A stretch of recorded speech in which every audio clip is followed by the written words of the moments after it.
கலை ஞான வடிவாக அமர்ந்தே தவம் புரியும் மன்னை சரஸ்வதியே சரணம். கலை ஞான வடிவாக அமர்ந்தே தவம் புரியும் மன்னை சரஸ்வதியே சரணம் சரணம். கலை ஞான வடிவாக அமர்ந்தே தவம் புரியும் மன்னை சரஸ்வதியே சரணம்.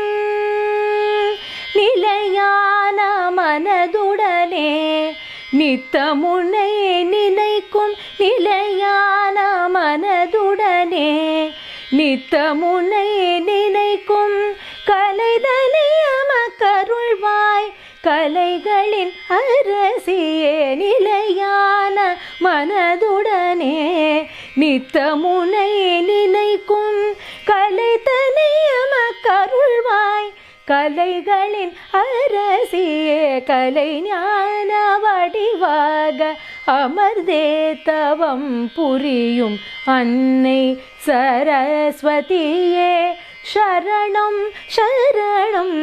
கலை ஞான வடிவாக அமர்ந்தே தவம் புரியும் அன்னை சரஸ்வதியே சரணம் சரணம்.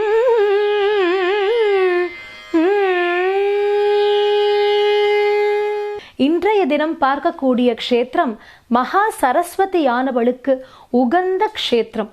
மகா சரஸ்வதியானவள் வீற்றிருந்து அத்தனை பேருக்கும் கல்வியையும் ஞானத்தையும் வாரி வாரி கொடுக்கக்கூடிய ஒரு க்ஷேத்திரம் எது அப்படின்னு பார்த்தா கூத்தனூர் அப்படின்னு சொல்லக்கூடிய க்ஷேத்திரம்.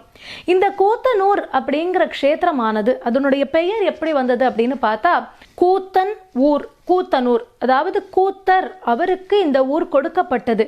எப்போ அப்படின்னு பார்த்தா இரண்டாம் ராஜராஜ சோழனுடைய காலத்துல ரொம்ப அற்புதமான ஒரு கவி இருந்தார், ஒட்டக்கூத்தர் அப்படின்னு பேர் அவருக்கு.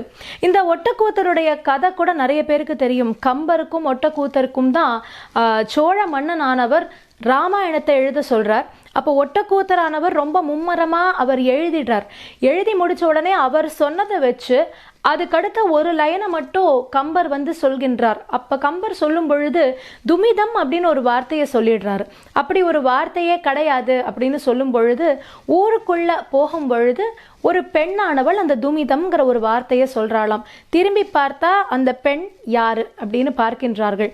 ஆளை காணும். கடைசியில வேற யாரும் கிடையாது, சரஸ்வதியே அப்படி ஒரு வார்த்தை இருப்பதாக கம்பருக்கு அவர் அனுகிரகம் பண்றான். அப்போ ஒட்டக்கூத்தர் என்ன பண்ணினார்னா, கம்பர் இதுல ஒரு வெற்றி கிடைச்சாச்சே, சின்சியரா இவ்வளவு தூரம் நம்ம வேலை பார்த்துருக்கோமே அப்படிங்கிற ஒரு மன கஷ்டத்துல தான் எழுதியதை கொண்டு அக்னியில் சமர்ப்பணம் செய்தாராம்.